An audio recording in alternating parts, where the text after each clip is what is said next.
A man vanishes in the water. No gunshot, no drawn-out scream, just a dull thud against the hull, a canoe lifting as if something shoved it from below, and then the silence of the river. 2 days later, they find the body a kilometer downstream. And here's what no one on the bank can explain. The animal that did this wasn't hunting, it wasn't hungry, it doesn't eat meat. So why does a giant herbivore, one of the most peaceful-looking animals in all of Africa, suddenly become the death that stalks beneath the Zambezi? That's the question, and I'll tell you something now. When the people who lived on that river tried to answer it, the explanation they gave wasn't an animal. It was something far older and far darker. Stay with me, because this gets strange. The Zambezi is the 4th longest river in Africa. It's a source of life for the wildlife and the communities of Zambia, Angola, Namibia, Botswana, Zimbabwe and Mozambique, and at the same time it's feared for the dangers lurking beneath its waters, both in reality and in myth. For the people who have lived on its banks for centuries, this river feeds you and, when it wants to, it collects its price. And the price, more often than not, takes the shape of a hippopotamus. Here comes the first fact that throws almost everyone off. When we think of danger in Africa, we think of the lion, the crocodile, the buffalo. We're wrong. Hippos, despite their clumsy look and their plant-based diet, are widely cited as responsible for up to 500 human deaths a year, though some analyses suggest the real figure could be considerably lower. A herbivore, an animal that only eats grass, and still one of the deadliest on the continent. How? That's the trap. They're intensely territorial and unpredictable, and they charge without warning. On land, they can outrun a human, reaching speeds of 30 kilometers per hour. Their canine teeth grow up to 50 centimeters, and they deliver devastating bites. Think about that for a second. Half a meter of tusk, faster than you, and no warning at all. But that still doesn't answer the central question. Because most of the hippos in the Zambezi live alongside the fishermen without killing anyone. The mystery isn't the hippo, it's that hippo. The lone one. The one that breaks away from the herd and starts attacking everything that moves. And what comes next is even more unsettling. To understand what's happening inside the head of one of these animals, you have to understand its world. A brutal world. In a group of hippos, a single dominant male rules. He keeps a considerable harem, up to several dozen females. Young males are only allowed in the group as long as they stay completely submissive. And what happens to the male who won't submit? He's cast out, driven from the water, from the food, from the females. He's left alone. And a lone male hippo, displaced, resentful, is exactly the kind of animal that starts to see every passing canoe as an intrusion into a territory he no longer shares with anyone. That's the pattern that repeats decade after decade all along the river. And this isn't an abstract theory. Listen to these cases because they're real and they're documented.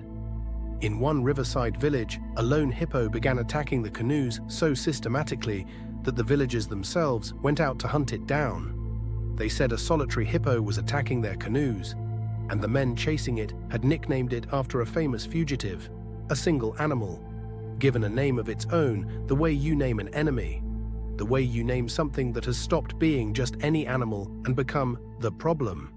And why give it a name? Because when something kills, people need to know who to hate. They need a face. And this is where the story begins to bend toward the strange.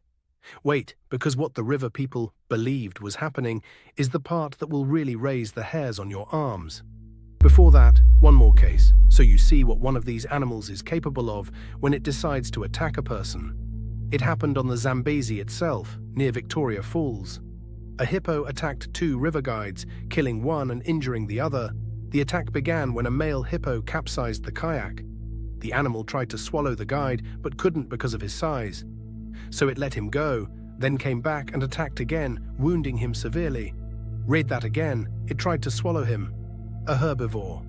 The guide who died, drowned, was an apprentice, and his body, just as in so many river stories, took days to surface. They didn't find him until 2 days later, roughly a kilometer from where the hippo capsized the kayak. Notice the pattern. A lone male, an attack with no warning, a capsized canoe. a body the river carries off and returns days later, downstream. It's the same script, over and over, across generations. And now, here it is. Now the part the official story doesn't tell, because the people who have lived on these banks for centuries, long before any colonist arrived, did not explain these deaths with the biology of a male driven from the group. To them, the Zambezi had an owner. According to legend, the Nyami resides in the Zambezi River and controls the life in it and upon it. The spirits of the Nyami and his wife, who dwell in the Kariba Gorge, are the god and goddess of the underworld. And I'm not making any of this up. This is what the tradition of the Tonga people holds, the people who inhabited the valley for centuries. It's said that when the god appears, the water turns red. No one dares go too close to the rock where he lives, because of the legendary stories of men who went there with their canoes, vanished, and never came back. Men who set out by canoe, who disappeared, who never returned. Sound familiar? It's exactly the same scene we opened this video with, the capsized canoe, the body carried off by the water. And here's the real chill. It may be that the legend of the river monster and the killer hippo are the same story, told two different ways. For centuries, every lone male that rammed a canoe and dragged a man to the bottom fed death after death. The certainty that something under the water was angry, that the river was collecting, that the rock had an owner. The colonists who came later brought rifles and a cleaner explanation. It's an animal, you hunt it, it's over. The Tonga believe the Nyami withdrew from the world of men after the Kariba Dam was completed.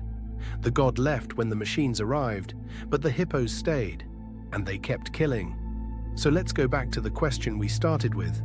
Why does a giant that eats only grass become the death of the river? The honest answer has two layers, and neither one is entirely reassuring. The first is pure biology, a male cast out, alone, territorial, defending with 1/2 meter of tusk, a stretch of water he no longer shares with anyone. No warning, no hunger, no motive a human can read in time. And the second layer is the one the river people never fully let go of. That perhaps the animal was not the true owner of those deaths, that it was only the shape taken by something older than any colonial chronicle. We don't know, and probably never will, how many men the Zambezi took this way before anyone wrote the first line about it. The only certain thing is this: the river is still there, the lone males are still there, and beneath that surface, so still, so green, so peaceful, still waits the thing that never gives a warning.